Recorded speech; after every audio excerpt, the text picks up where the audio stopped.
Just want to say real quick, for everybody that's tuning in early, countdown for the start of the show. Alex is away using the restroom.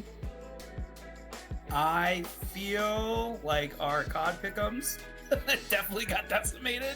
I'm sure he's gonna have a lot of feedback when we go over our COD pick'ems for the major. Not sure everybody else did, but I predicted the final three correct, just not the placement. And I was like 1 or 2, literally so many game 5s, literally so many round 11s destroyed me. So don't let Alex know, but pretty heartbroken how I performed, especially being in the lead. But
man, how good. I don't know if anybody else has been playing Overwatch lately, but I gotta give big props to the capture the flag game type.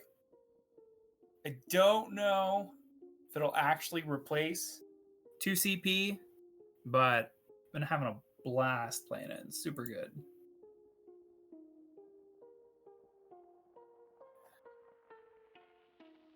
I think the thing is just different enough and fresh enough to like keep people interested. Overtime's really funky, but otherwise it's a lot of fun. Super good. Highly advised if you have not tried out Overwatch CTF, definitely get onto it.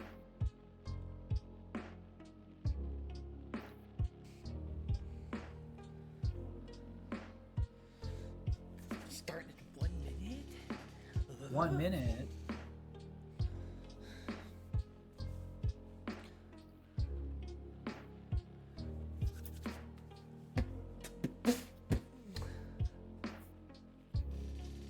Don't let me know what. Piece of shit. You have to watch the VOD.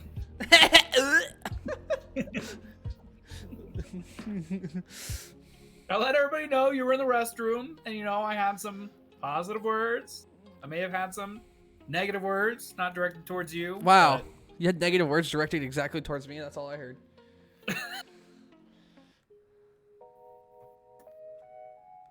Let me put it this way: I had negative emotions towards this week's pick'ems. Bro, we'll get more into that though. Yeah, we will. Holy moly! Alright, whatever. Yeah, I'll use that. I'll get into it. All I gotta say is I should change my name this week to Marlboro because I feel like I got smoked in pick'ems. I was about to make a joke that might not have been safe for words. Oh.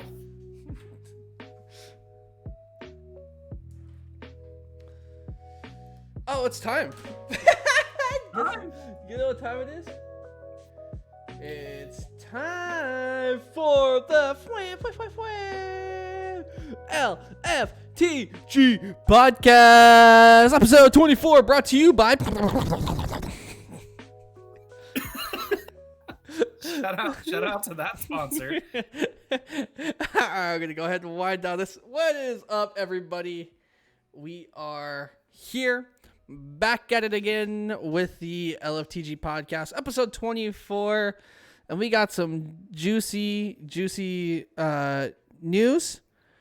And, we got some juicy news and spicy comments for you guys. Just little topics for everybody. If you guys real heated. I'm trying to okay. I'm struggling with this info. I'm having a hard time collecting my thoughts.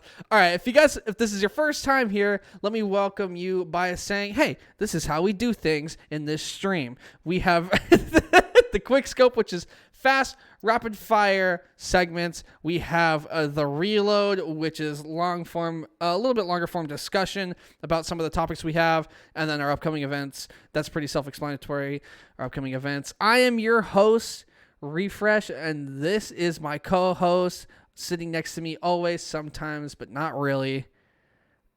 Previously, the best COD Pick'ems representative on the show. You were last before the major. You were during Super Week. You missed one pick. One pick. Yep. But you called out you correctly. Yeah. Almost exactly correctly. All right, but we're gonna get into that later. I actually want to start off this show talking about Halo. And not necessarily catching up on the Halo action and tournaments. Because we hosted a tournament. So let's talk about the Halo community first.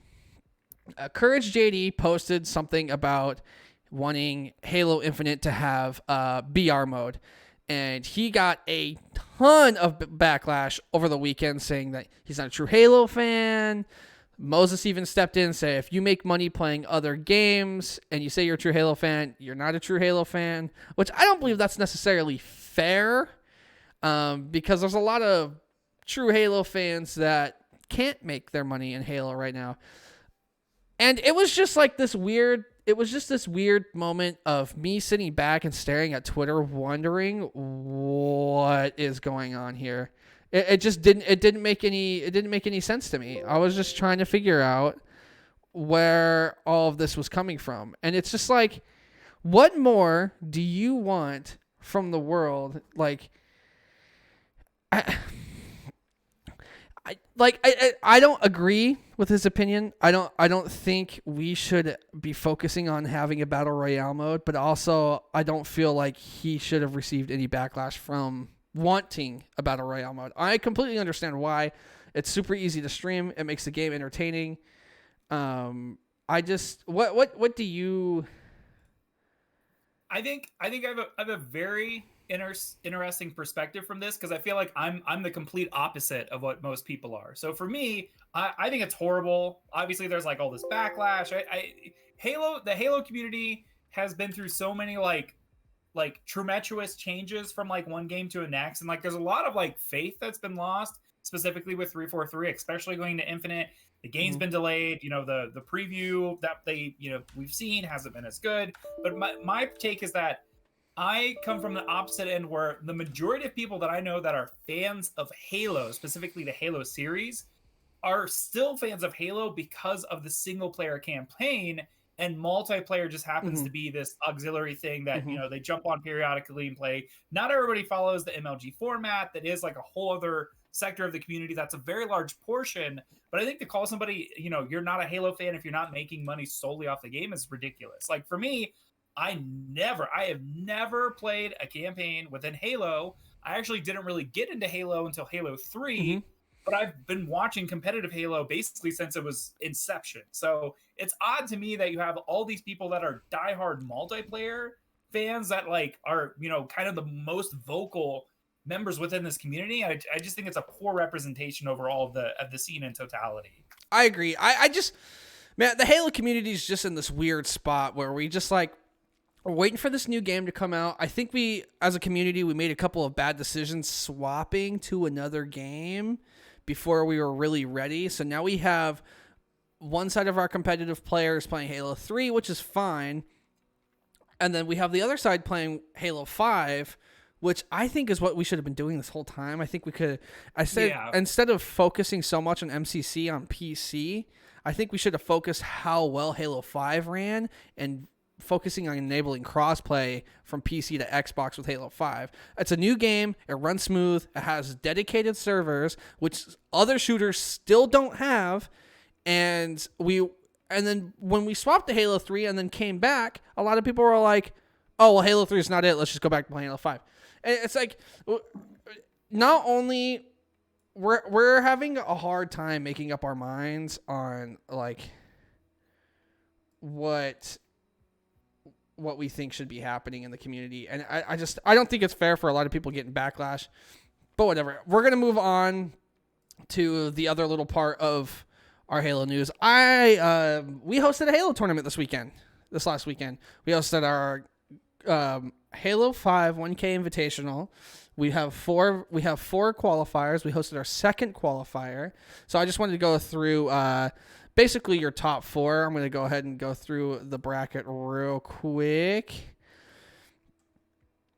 So the semifinals, so you need to place top 2 in order to qualify for a $1,000 tournament happening in about a month or so.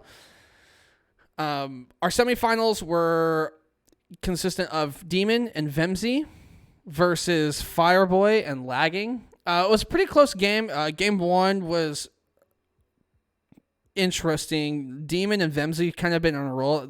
They to this point they had not dropped a map in the tournament, and they still didn't end up dropping the map. I mean, the first game was really close. Fireboy and Lagging had a chance, but I feel like they threw a couple of moments away.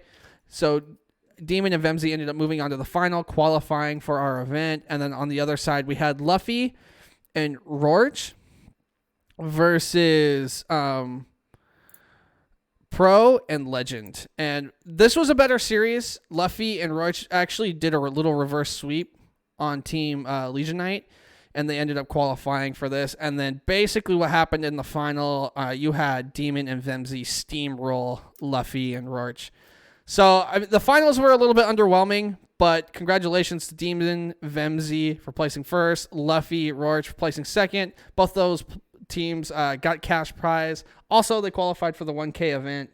So, good stuff. I mean, I just wish the whole community thing would have been handled better over the weekend, but hey, we're not perfect. My next bit of news I want to talk about is actually what happened over the weekend with Super Smash Bros. Melee for the Nintendo GameCube. I love saying the full thing. I feel like it needs to be said every time. So we actually had a 550 player tournament take place over the weekend. The Four Loko Fight Night. It was pretty entertaining. The production is always super solid. I'm always, every time I see a net play tournament, I get more and more impressed with how the production actually runs and how smooth the game is, even in a spectator mode. So I was super excited to see some more good Melee, and I just kind of wanted to go over the bracket in top 16. Okay, perfect. We're going to go ahead and start off on the losers round one side of top 16. We had Rocky versus Eddie Mexico. This was a Luigi versus Falco fight. Eddie Mexico, he had his moments, he had his chances, but that's such a hard matchup. And Rocky's been getting better and better every year. Rocky ends up taking that 3-0. Hungry Box 3-0 Kodo. Ginger and Gatsu had a really close game, 5 cents set. Ginger ended up taking that. And then we had Shroomed actually losing 3-0 to Aklo. Looks like played Aklo, up-and-coming Fox main, showing the skills online. I'm curious to see when we start doing in-person events how some of these newer players hold up, because you're seeing some names creep into the fold. Then we have, up in the winner's side, we have Zane versus Axe, 3-0 for Zane. Axe was actually running Young Link all tournament, was not running the Pikachu. S2J versus J-Mook. S2J wins that. Kalamazoo versus Mango. Mango actually gets 3-0'd in that series. Moki versus Wizrobe. Moki 3-1 over Wizrobe. Moki's one of those players that started doing well. He did really well at the last in-person Shine that we had, sponsored by EMGG, and it's just not EMGG, EMG. Sorry, EMGG is another completely other thing. Sponsored by EMG, so Moki's one of those up-and-coming players, and it's really quick Fox, really fast Fox play, and sometimes that's really hard for Wizrobe to beat. Losers round 2, we had Wizrobe 3-1 over Rocky. H-Box 3-0 Mango. Mango falls out in top 12, it looks like. Jamook 3-2 over Ginger. And then Aklo 3-1 over Axe's Young Link. So Axe plays top 12 with his Young Link. So shout outs to the young boy. We have S2J actually 3-0ing Zane. Kalamazoo 3-2 Maki. That was a very good set. You guys can always go back and watch that one on YouTube. And then losers round 3, we have Wizrobe over Hungry Box. Hungry Box falls in losers round 3. Jamook versus Aklo 3-0. Zane plays Wizrobe in losers quarterfinals. Zane wins 3-1. Moki wins against Jamook 3-0. S2J plays Kalamazoo in winners finals. And S2J takes that series 3-2. Zane 3-0 over Maki in losers semifinal. Losers finals, Zane over Kalamazoo. Zane comes all the way back from losers quarters and ends up beating S2J in the first set and the second set. So Zane ends up taking the win. So I'm going to go ahead and recap. I'm going to just recap top 8. We have Zane first, S2J second, Kalamazoo third, Moki fourth, Wizrobe fifth, Jamook fifth, Aklo seventh, Hungry Box 7th. And then top 12 is Mango, Axe, Rocky, and Ginger. So overall, a really solid tournament. It was, like I said, really good and really nice to see high-level Melee being played, even though everyone's playing online. There's no in-person events, and like that's something that we've beat over the head with a hammer, so we don't got to talk too much about that. I always just think it's a good time. It's a good time seeing good Melee. Melee is always super exciting. Speaking of Melee and Wizrobe, what did you watch the event at all? Did you see any of this? I didn't. Unfortunately I didn't get to see any of the event. But I will say I remember I messaged you like the second I found out about it. I was like, this is like a pretty big deal. Mm-hmm. And I remember saying I'm more shocked that Four Loko is sponsoring a tournament, but actually more so that Four Loko is still a thing. Four Loko is still. I thought White Claws had completely wiped out the Four Loko market, but that's insane. First off, it was a huge bracket. It was a huge tournament. Unfortunately, I didn't get to watch any of it, mm-hmm. but like this is a huge deal, and this might become like the next like kind of precursor, the proof of concept for more bigger monthlies like this to kind of sustain mm-hmm. the community and keep going forward. I agree. Like I said, I think it's good. It's obviously healthy for the esport to keep them going. Anything works at this point. But let's go ahead and talk over it. I mean, Envious, every now and then you see these investment periods for these companies. Companies open up for investment and they start talking with a bunch of business people, try to pull in as much money as they can. And I was going to talk about this one, but I'm glad you had it in here, so it allowed me to talk about some of the other things already. But let's talk about the $40 million that Team Envious was going to rake in. Well, or has raked in already. Yeah, this is coming pretty much hot off the presses. Again, like if you're unfamiliar, like Team Envy, not only is Envy as like the team themselves very prolific, been around esports for a long time, a lot of championship roster teams, a lot of famous players, but also have different divisions as well, especially now like branching out into these different leagues. This is just it's too crazy to even just not mention raising a $40 million. Led by Gray Television, basically, all these investors coming together. We keep seeing big numbers like this, but it just never ceases to amaze, someone like me that's been in the industry like as long as they have been. $40 million. Now, of course, like there's certain strings with this, and maybe there's other elements to this. It's not just going to the team, it's not just going to branding. Right. There could be a new facility, there could be team houses, there's so much that goes in and behind this. And again, like I said, this isn't just Team Envious, this is the brand in total. So again, like huge number, $40 million. Like, we go back a few years and like I've been a fan of Team Complexity for a very long time, but since like Counter-Strike 1.6, and like the fact that they got the deal with the Callous Cowboys, and they now they have the their own training facility that's branded by GameStop, and like now seeing Team Envious, and we keep seeing these numbers, the stakes keep getting higher and higher, especially in the middle of a pandemic.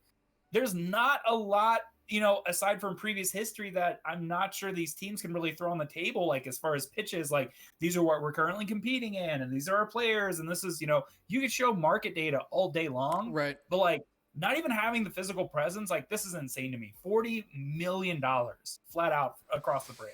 Yeah, I mean, the last time we saw an investment run like this, I believe was actually from the Hoodie organization, as they now call it, 100 Thieves, which was actually 38 million. So Envious beat that out probably because they win. And it's just it's crazy to think. I mean, along with this, like you said, it's not just, it also expand the ownership group. So we have some new owners within Envious. So I can't wait to see those LinkedIn start popping up. I'm just curious to see how they go about using the money and what they improve on. I think something that I've already kind of noticed with this investment is Envious's production crew is already seemingly better. I mean, some of the stuff they've been doing with the CDL and Crim 6 with the Dallas Empire, and just a lot of, they're starting their Overwatch content season. So they're actually bringing in these players and they're turning them into content creators, which is kind of funny.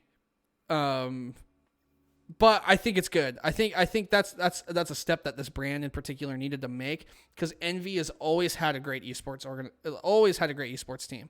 I think something that they have failed to grasp is the fan base. They're not a small esports org, but they don't have the biggest fan base, and that's something that when you're winning all these championships, that's something that you're going to want to have. Because like it or not, selling merchandise and people watching your YouTube video does matter. It does matter. Speaking of production, we have a caster that has tweeted some very, I would say, helpful things, and you're bringing up this topic. How to rate yourself. Golden Boy had made a tweet what was it, today or earlier this week? Yeah, it was literally just a few hours ago. Like 3 hours ago from the time of us going live with the show. This is a topic that hits really close home to me, as someone who has been a freelancer, not just as a commentator, but like everything else behind the scenes, since 2017, full-time freelance. I've worked with our previous companies, but basically just stood out. And like, if I freelance and I get to pick and choose which companies I get to work with, which projects I get to work with. And then, you're able to kind of pick and choose. And it's really hard starting out. It's not just a matter of like being, building a name for yourself and like associating yourself with like different product, but also as well, like, how do you actually, like, what is your rate? What is your day rate? What does the work actually entail? And it's one of those things that, like, esports, we say it all the time. It's like, it's still very much the Wild West. And a lot of these people that are up and coming, or maybe even newer to the scene, have no idea. What do you rate yourself at? What do you actually, do you work for free doing the internships before you get in? How long do you go before you actually request more and rate yourself? And, even if you're at the top echelon. And what kind of the precursor to this is, there's been more and more conversation and more people speaking out as far as like, hey, I signed a contract with this client.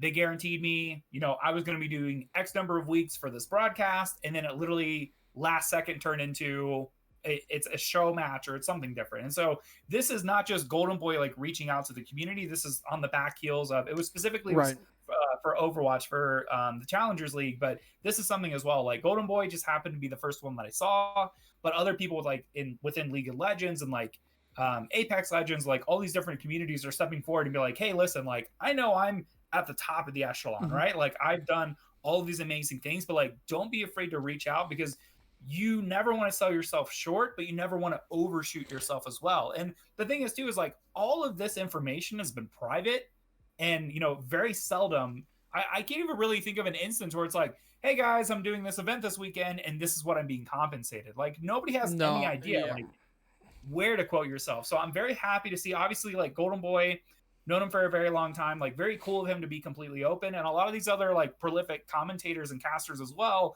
But I think this is going to kind of get, we're starting, especially within Counter-Strike, we're seeing the players after they sign contracts, how much they're valued at. And I think that we're going to kind of the industry is going to start shaking up a little bit more. And even if it's just private conversations, that's more than fine. But like, I know that I've been on gigs before where I'm looking around at the people around me, and like, I hear like murmurs as far as like, hey, what are you making this event? I charge this much, and then like, know how much to charge in the future.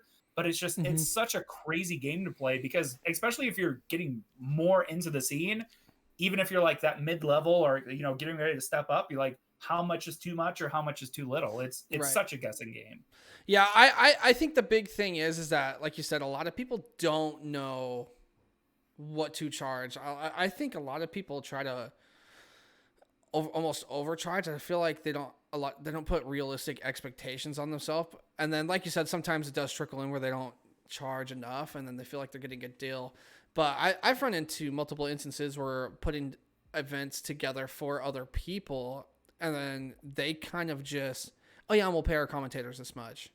I feel like the commentators and on-screen talent kind of need to come and have like, hey, this is what I feel like I'm worth. This is my rate.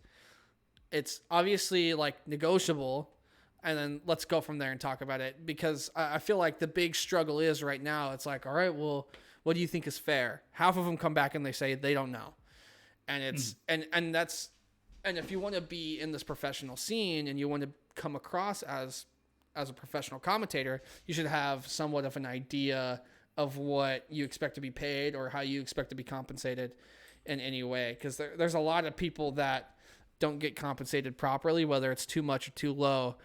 And and a lot of the times it's not even not knowing how much they want to be compensated for, but it's also on the organizer to reach out instead of saying, hey, we're going to pay you this much. It's, hey, what's your rate? I think the conversation needs to change. That's the most nerve-wracking every single time. Every single time you have a client and they're like, okay, well, what's your rate? Like, give us a quote. And it's always you, the individual, are in that position.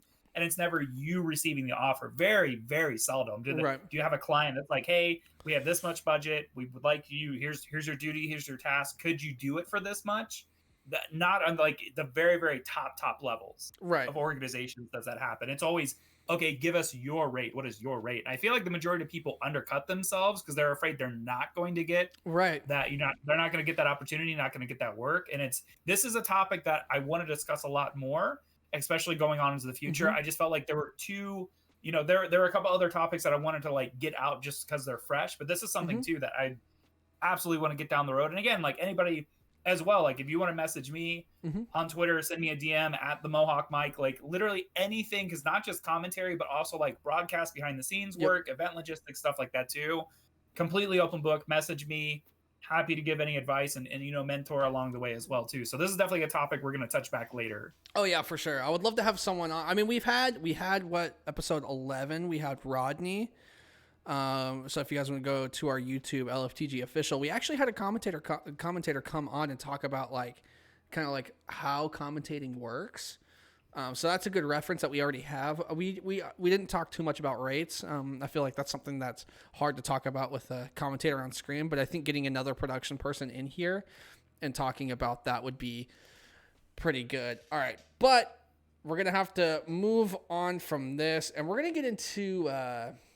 I'm not even going to start the timer for this because we have some CDL news. The CDL is at a bit of a lull, so this is more of like a recap. We had a Challengers Cup happen recently, so we're going to go ahead and jump into our CDL recap and news as part of the reload now. We've officially transitioned to a little bit longer of a segment. Let's talk about Challengers first, and then we will go into our reaction to the major, and then we'll talk a little bit about some new Call of Duty news, and then we'll move on from there. So I'm just going to go over top 4 for the CDL Challengers. For NA on 4th place, we have Cruz, Wiz, Wand, Mind, and would you believe it, Cruz, Mind, Wand, and Wiz were all on this team.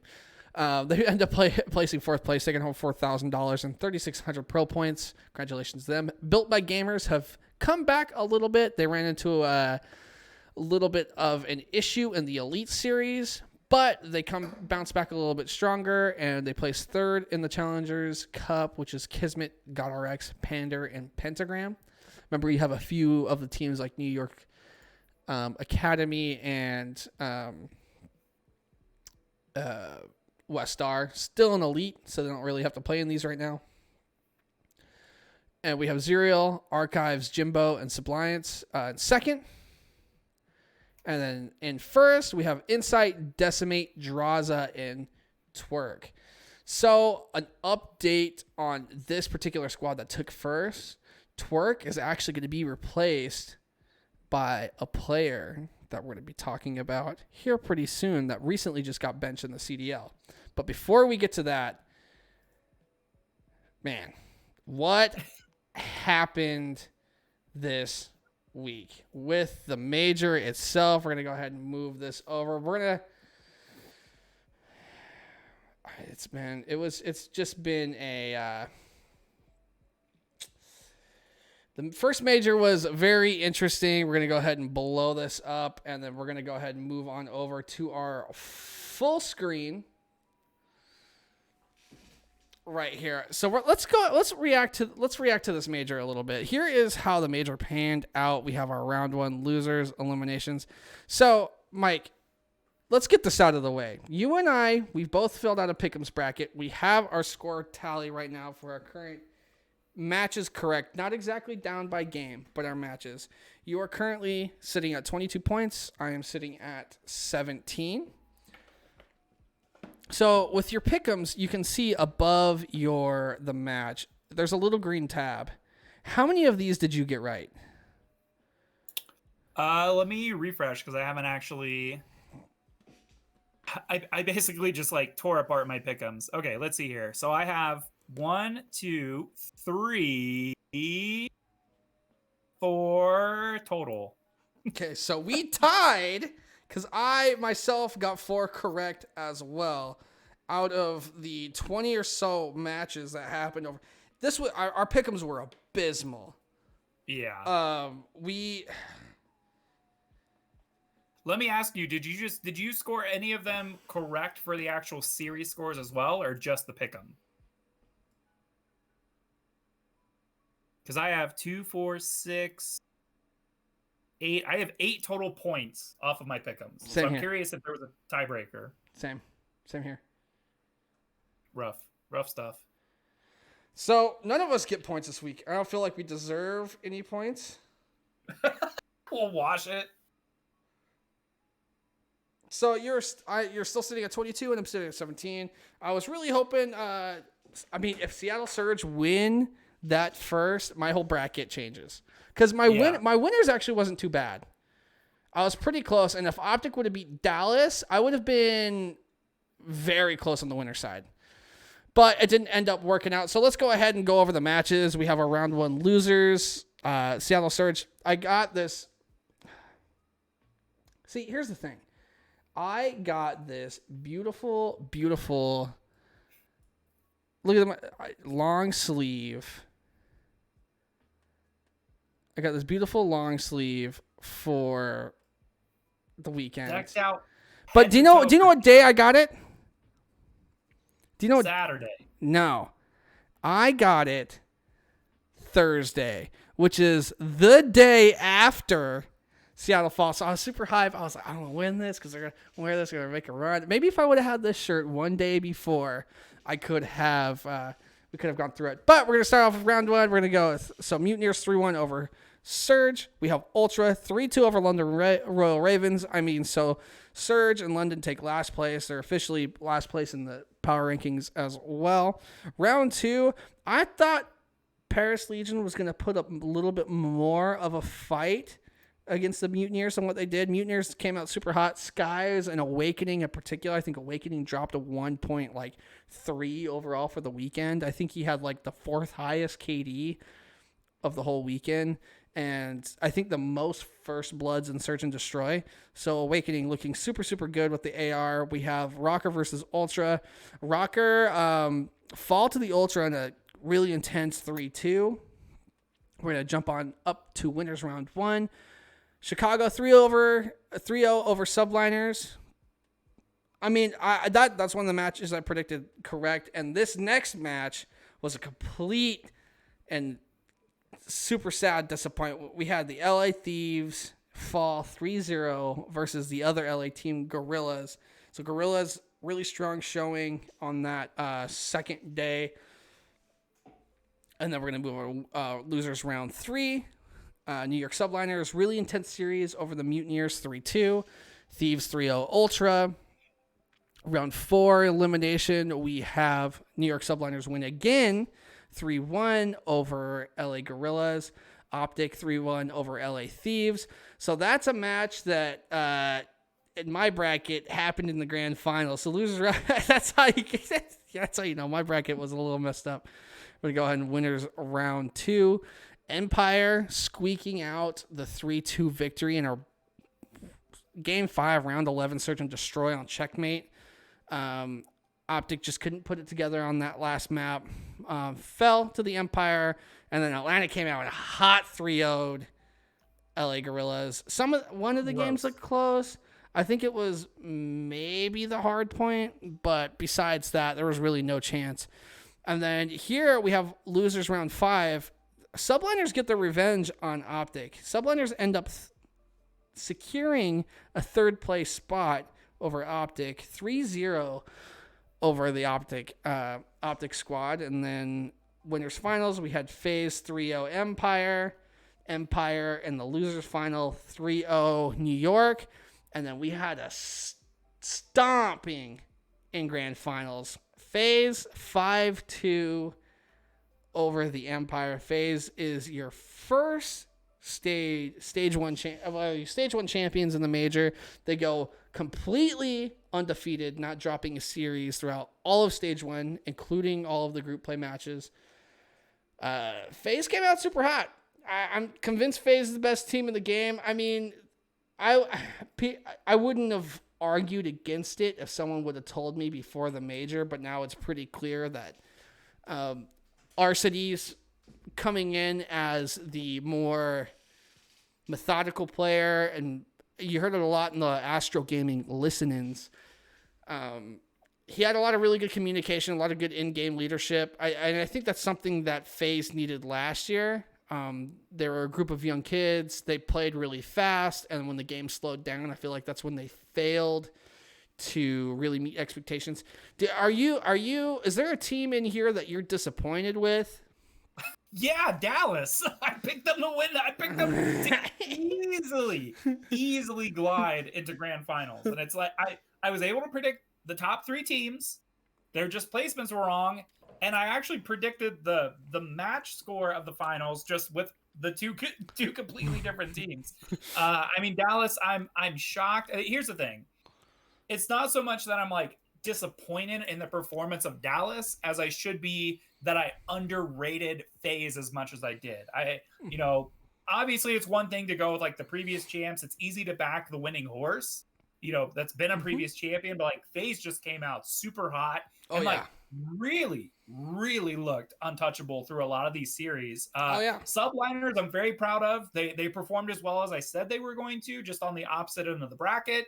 Made it all the way to losers finals. I was very happy with that. But yeah, Dallas, I don't know. It's just the FaZe matchup, I think, is what happened. Dallas performed very well just outside of those series. Yeah. I mean, I was a little bit, I was disappointed in the search. Come on. But I was also mostly disappointed in actually Optic. I feel like Optic could have easily have beat Dallas and met FaZe in the winners final. And I think Optic lost both hard points. And going into this tournament, they were considered the best hard point team. So, I mean, I think FaZe did, not FaZe, I think Dallas did their homework, and I think they did their homework really well. Last time we saw Dallas really play in a tournament was champs last year, and they did their homework against FaZe, and it showed like true counter strategy. I think there was true counter strategy in this series as well. But then when Optic got to losers round 5 against the Subliners and fell 3-0, they just fell flat. I mean, New York played very, very well. But in that series, Optic played bad. So when you have a combination of a team playing well and a team playing bad, you get a 3-0. And we have another 0-6 victim in Search and Destroy, and Formal dropped as the second player this season next to teammate Scump to drop 0 kills in the Search and Destroy. And it's like you gotta step up a little bit. The team I'm most impressed with, it would also have to be New York. I felt like there was a lot of time in New York where I think they could have actually gone further in the bracket. New York showed that, yes, they played well in group stages, but they could also play well, snagging that top 3 spot. So good job by New York. Well, even the crazy thing to mention there is their round 1 matchup against Optic. They get beat 3-0, and then in round 5 losers, they ended up tromping Optic. Like, they completely flipped the script. That was, I they had to win 3 straight after that. Yeah, they literally, I think it showed how well they can adapt. And, we've talked about it. It's like this great mixture of like young talent that's super hungry. And then obviously like a veteran player that it's kind of showing. It's like when they have an on day, they are going to perform very well. But if there's any one thing that throws a wrench in the gears, it takes them a long time to get resettled. And I think people are underrating Clay. I feel like Clay was like the quote unquote obvious drop for Empire when it moved to 4v4, but there were some points in this tournament Clay looked arguably like the best AR in the game. Yeah, alongside Awakening, but Awakening, I feel like Mutineers was also disappointing to me because I feel like Mutineers is one of those teams where individually they're all playing fantastic, but they're just not playing together as a team yet. And I think Florida Mutineers could be one of those top 4 teams later in the season if they keep having their individual performances, but they clean up their team play. Overall, good stuff. Well, one last thing that I do want to mention is, obviously, like, when you're doing the pick'ems, you play with your mind, you play with your heart. There are some matchups that you're gonna guess one way, but you really want to guess the other way. We had 7 matches within this series that went 3-0, and I predicted at least 2 3-0s. That to me is one of the other like most upsetting things about this. There were close games and what you think would be a close series if you actually sit down and watch the tape, but there are so many 3-0s in this bracket. A fast weekend. It's baffling to me. I agree. All right, we're going to go over the news a little bit. Methods from the Toronto Ultra. The highest KD and overall best performing player on his team has officially been benched and will be playing in the Challengers League starting this next week. He'll be taking a spot on the team that just took first place in the Challengers Cup. So Methods is officially benched, came out on Twitter, said, hey, want you guys to hear it from me, not anybody else. I've been benched. So Ultra is going to have a little bit of team change coming into this next part of the season. We have the XM4. We're talking about GAs again. Somehow, after how entertaining this last stage was, we have a 3-gun meta, and now the XM4 is being GA'd. On top of that, immediately right after, people started using the QBZ, the EU Challenger scene then GA'd the QBZ. So that would be 3 assault rifles being GA'd. They're really fighting for a Krieg AK-74U meta. However, the 74U is not safe because all of the muzzle attachments on the 74U are all officially GA'd. Bro, they are killing me. They need to figure this out fast. I feel like they've been paying more attention to the Smash Brothers community, and they're like, wait, we could just not play with stuff in the game. We could just turn everything off. Ugh. So there's been a bunch of memes, people running around with, like, people posting memes of people running around with knives, saying once all the guns are gone. Yeah, it's getting I think this is getting a bit out of hand. I think we actually had a really good meta. I feel like we saw a lot of strategy in the game. Nothing looked too crazy.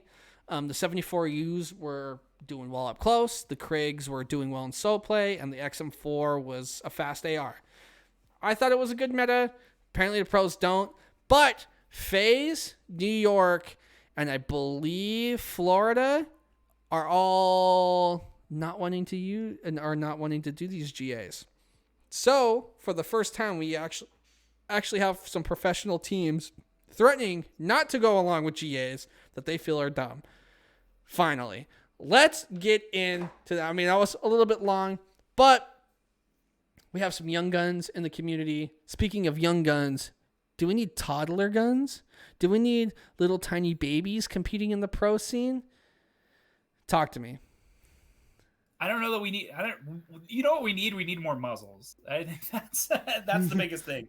So there's some news out there about a very prolific Overwatch League player, now Valorant player. And the thing is, I'm not going to go in depth about that matter. If you guys want, go to Twitter, go to Desperado, go to other sources as far as, you know, the allegations that are happening. But I wanted to bring this discussion piece forward because I think this is something that is going to be more focused in the future. You know, specifically that player actually was signed to a professional team in the Overwatch League before they're actually of legal age to compete, according to the Overwatch League guidelines. You know, we just had something also. We had basically actual litigation with a Smash Brothers player, and, you know, public perception went from last year, like, ban them, you know, they can never come into the community again, to now the scales are completely tipped the other way. There was a hashtag that was trending. So the conversation piece, you know, without pointing out too many specific names, is there an age? Is it possible for a player to be too young to compete? Now, obviously, from a legal standpoint, yes, we're seeing this all of the time. We have leagues that are putting within their actual player contracts, they have to be of a certain age to compete. One of the things that I've been battling as long as I've been organizing events, especially with like high schools, colleges, things like that, is just the game rating themselves. Is the game immature? Is it too violent, possibly, you know, for the school board to approve these tournaments to happen, these events to happen? But more specifically, you know, obviously, like, we have orgs and we have certain organizations that are using it as a publicity stunt, you know, especially with Right. Fortnite. Fortnite has a way younger audience. Starting to get to the point that these players can't even technically stream on Twitch. They can't even broadcast themselves playing the game because the terms of service says they're too young. So it's interesting to me that we're getting to this point where we're seeing a generation of players that have now had more exposure to esports, and they want to make that their dream. They want to pursue that as a career, but seeing all of the kind of ecosystem that's been built and you know, kind of being put on a pedestal. Like, I look at somebody like Booga.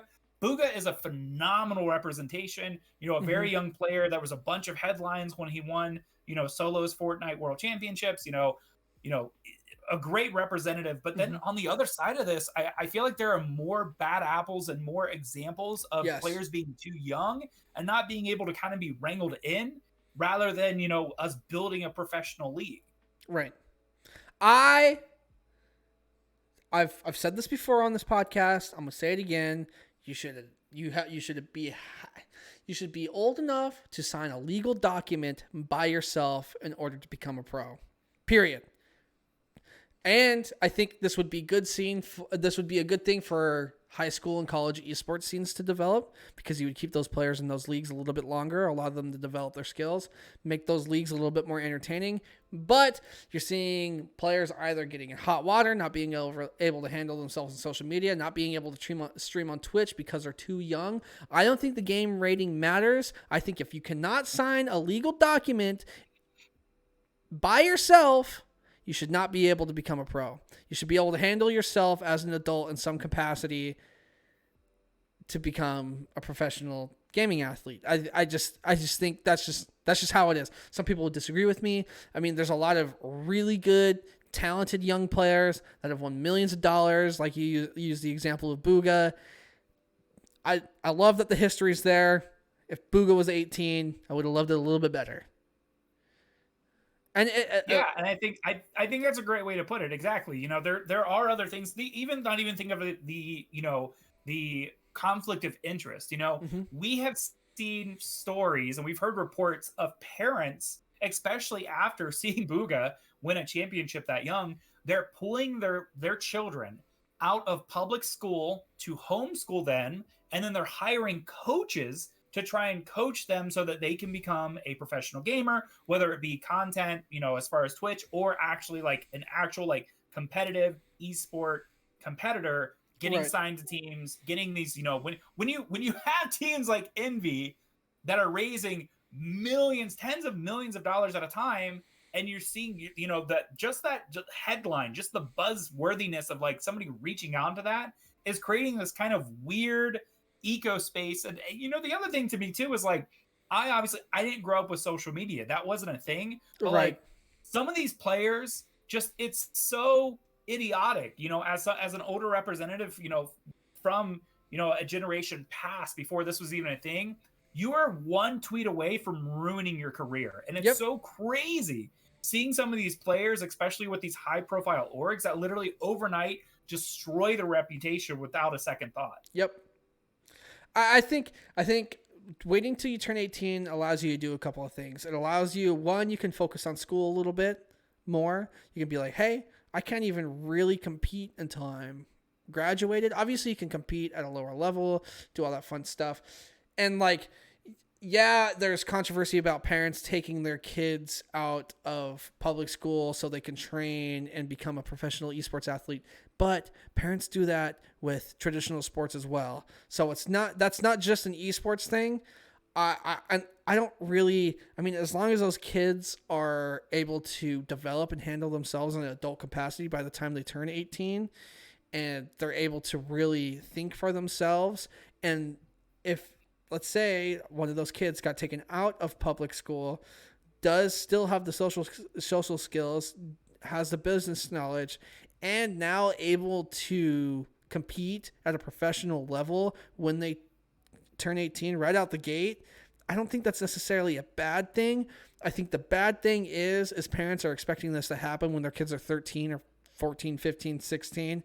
And that can put unfair expectations on the kid as an athlete as well, because be like, oh, why aren't you successful yet? Why aren't you successful yet? Well, it's like, if you put the standard, hey, you have to be 18. You now have that standard. You can be like, all right, you're 18. Are you really at this level? You now have like an age to skill associate. You can associate how good you are and where your skill level's at based off of your age, and you can see other players at your age. I feel like that could be really important as esports players develop.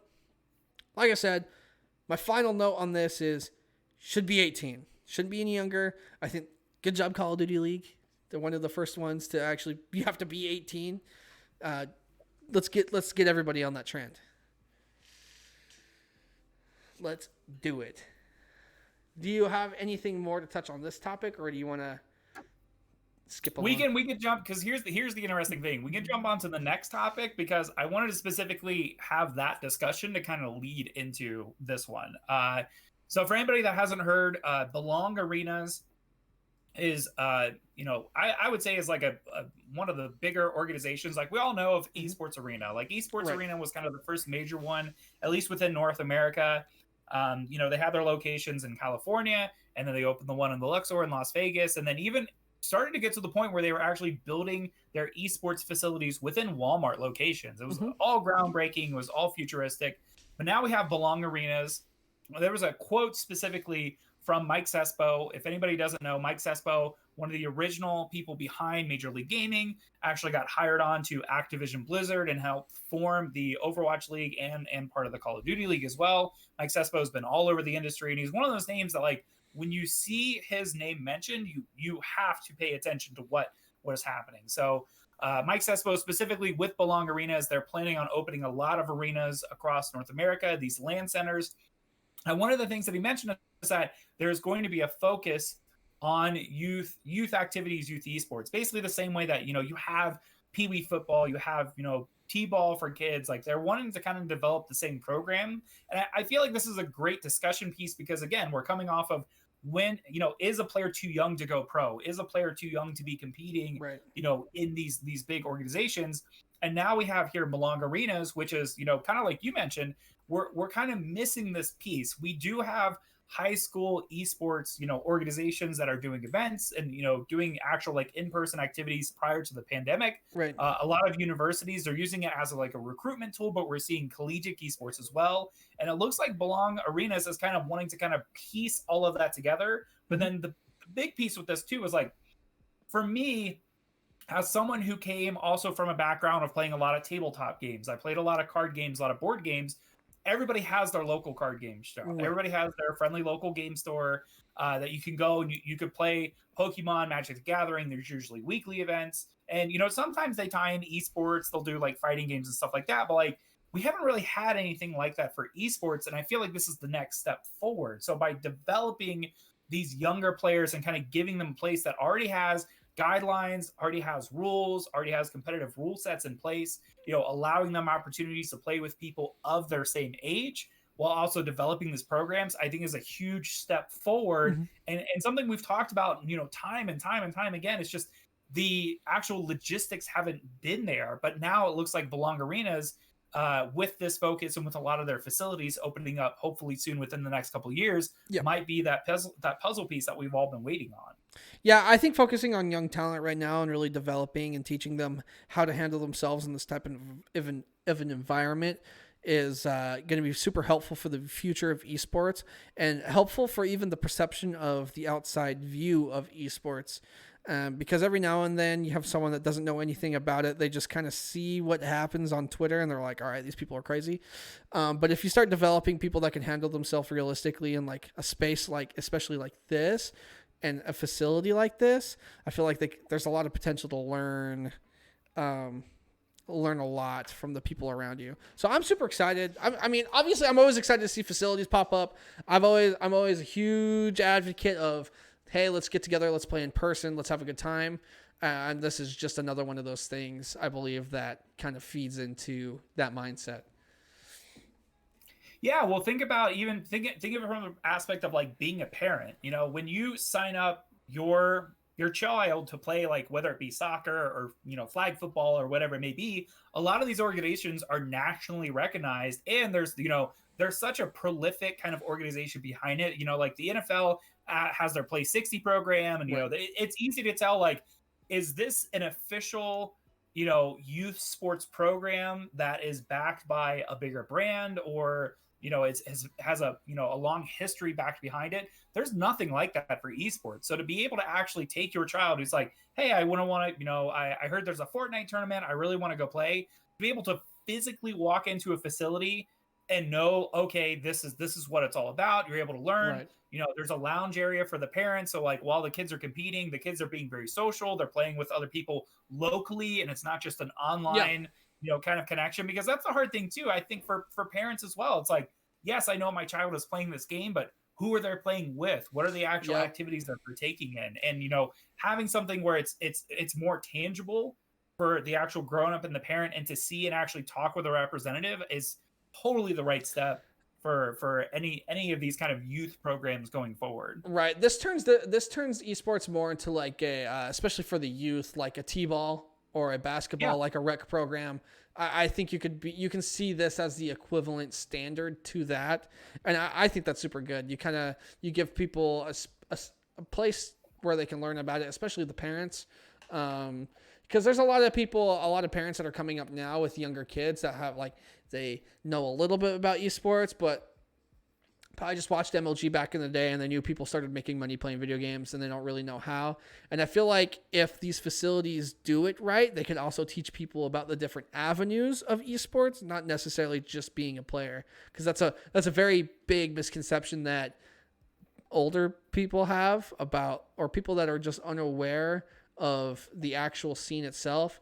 That's a misconception that they have. They don't really see anything else besides the players and the commentators. They don't see the coaches, the camera people. They don't see the people behind the curtain, the production, even people getting just people set up to go on stage. They don't see any of that. So, but yeah, I think overall this is a good thing. I think Belong Arenas is like I said, I'm always a huge advocate of people getting together in person and forming a community. So, speaking of people getting together in person and forming a community, we have our upcoming events. I saw this. I saw that you posted this, and I knew that DreamHack was coming up, but I didn't know exactly when. So I just kind of wanted to let's talk about DreamHack.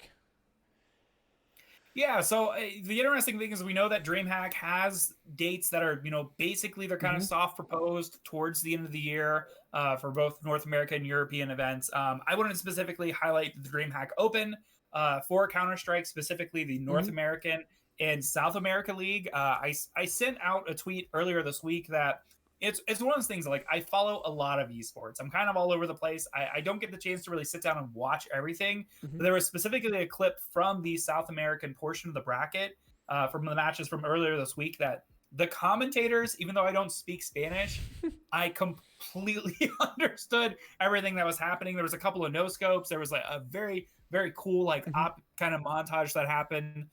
So I just kind of wanted to highlight. And that's the thing. It's like, DreamHack, as big as a brand and as big as the name they are, especially being in partnership now with ESL, Counter-Strike Go is kind of in this weird kind of, I don't want to say turbulent, but like we just came off of IEM Katowice, obviously one of the biggest tournaments of the year. We just came off of that huge coaching cheating scandal. the coaching cheating scandal, which is kind of like softened down a little bit, but more specifically, like with Valorant, especially their pro scene starting to explode and more news. It's like, it's going to be interesting watching the next couple of months. Like, is Counter-Strike going to be able to maintain its, not just its player base, but also viewership numbers as well?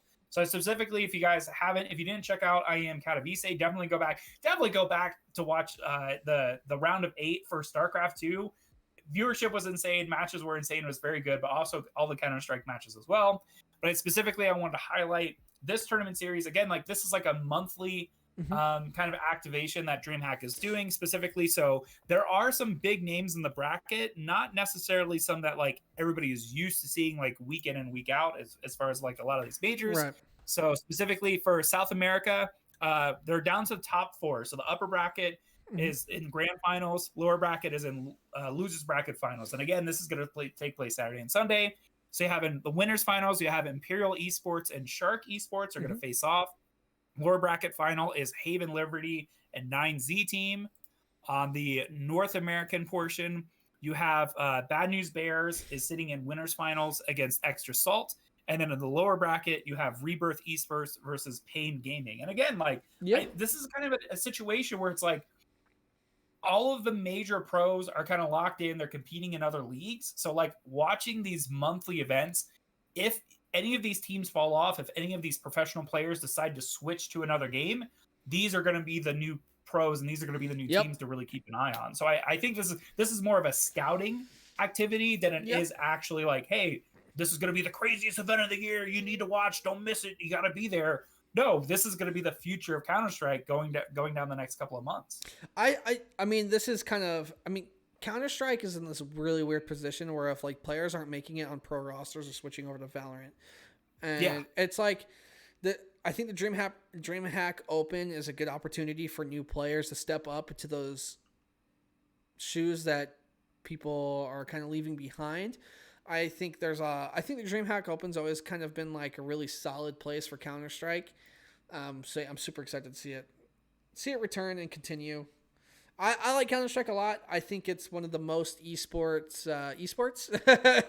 if that makes sense, one of the most professional esports. I always think it can be super exciting. I actually enjoy it watching it over Valorant still. There's just things about Counter-Strike where it's pretty simple and it's pretty straight to the point. But yeah, Do you have anything else to say? Any more extra news that you wanted to talk about before we start wrapping this up? Just that there's too much news. I think we're full bore in the 2021 esports season. There's obviously a lot to talk about. I love doing last week's episode where it was all Call of Duty focused, and I look forward to doing that again for the next majors as well. I guess announcement of an announcement. We are planning on having a guest next week. We'll announce more of that on Twitter once we get all the logistics and everything locked in, but very excited. I would love to get us in a position where it's like we have a guest maybe once a month or you know, maybe alternating every so often, because that's the whole thing, is like getting different perspectives, getting different insights. And that's the thing too, is like showing off different aspects of the industry as well, is something that I know you and I both love doing. Yeah. So definitely keep an eye on Twitter for the announcement. And then, obviously next week we'll have more news, but pending that guest confirming everything, coming on, it's going to be very exciting. Something that I think nobody would be able to predict. Everybody's going to probably think like, oh, it's somebody from Counter-Strike or COD League or blah, blah, blah. No, we love reaching out and pulling out surprises that you guys would never even anticipate. Speaking of pulling out surprises that nobody would ever anticipate, I do have an announcement to wrap up the show. We've talked about it a little bit, about possibly doing it on the show with some news that have come up with the platform. And we believe it's in our best interest to move our show over to youtube.com/LFTG official. I think we've talked about it before. I mean, we memed about it, but under our breath, it was pretty serious. It's always kind of a conversation where like, is YouTube a good fit? Is YouTube a good fit? And I think it's just going to be a better place for us to manage all of our content. I have swapped my personal stream over to YouTube. I kind of did that as like a test to see how user friendly it was to switch over. And I think now is a good time for us to, as we're starting to pick up a little bit of momentum, let's get all of our content over on YouTube, our tournaments as well. And I think it's going to be an amazing time. I'm super excited for it. Like I said, we talked about it a few times. Never thought the day would have come, but I remember you specifically. You said many, many, many weeks ago, you're like, months. As soon as they implement clipping, it's done.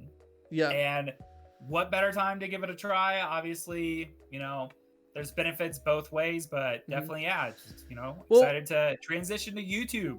We've just been like kind of impressed with YouTube lately. Like before we even started doing the podcast, remember we were with the CDL swapped over and we were doing in-person events. I was like, hey man, watch out for YouTube. And you're like, no way. And now we're going down the line and we had a few weeks in a row. It's just good news, better news, bad news for Twitch, good news for YouTube. And I think there is a lot of possibility with YouTube. YouTube kind of has a broader audience, and with us being more of an info piece on a lot of these different esports, and I think our user accessibility is pretty low level. You could pretty much understand anything that we talk about. We break it down pretty good, and I think the general public can discover us on YouTube and they can hop on in there. But yeah, if you guys have any questions, last second questions for the chat, let's go ahead and type those in. But it's that time of night where I'm going to start turning up this music. getting uncomfortably close to my microphone, and I just want to say, last bit of news. Shout out. It's almost that time of year again. April 16th, I believe at 9 p.m. Eastern Time. The Seattle Sounders play Minnesota in the first opening of the MLS season. I'm super excited. So the Sounders cap is coming back here pretty soon. We're going to have to be alternating weeks. But I just wanted to say thank you guys so much for watching. Remember, go to youtube.com/LFTG official, all one word. Find our channel. You know our logo. Click subscribe. Don't forget to like all of our other videos. Turn on the notification bell to get notified. And 60% of you are not subscribed. Just kidding. It should be good. I'm excited to give it a try. I've been trying it on my personal stream this last week, and I've had a lot of people actually naturally discover me on YouTube, more so than I had Twitch. And we talk a lot about Call of Duty, and I think Halo is probably going to go the YouTube route once Infinite releases. I think some of the esports that we talk about and are going to be talking about in the future kind of have more of a home on YouTube. So I think we're going to fit right in. I'm excited. Are you excited? Are you nervous? What one? I'm like excited, nervous. That's the thing. Like that's a whole conversation piece we can have at another time, but it's crazy to me. Next week, perfect. Next week. Yes. There we go. On YouTube, we're gonna have a discussion. Is YouTube better than Twitch? Oh, wow. It's a blunt. And it's not gonna be an opinion piece. It's gonna be a factual piece. We're just gonna pull up stats and facts. Just kidding though. No, I mean, I think it just makes sense, man. I think it's a growing platform. I think we're a growing platform, and I think it could just make sense for us. But yeah, next week we'll tweet about it. Follow our Twitter. Go to YouTube, LFTGofficial.com. You can find all of our stuff there. But thank you guys so much for watching. This was episode 24 of the LFTG podcast. I am your very disappointed Seattle Surge fan, Refresh host, aka host of this. And sitting next to me is the ever so elusive, the man of mystery. He's gonna rip up some paper saying this was his pickups. These are all my pickups. The almost perfect man, except for the one major one, sitting next to me always, but not really.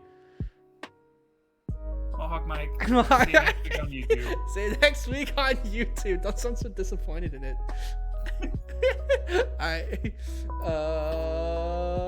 Wait. Oh yeah, I did do it. Thanks for watching. I got ahead of myself. Thanks for watching.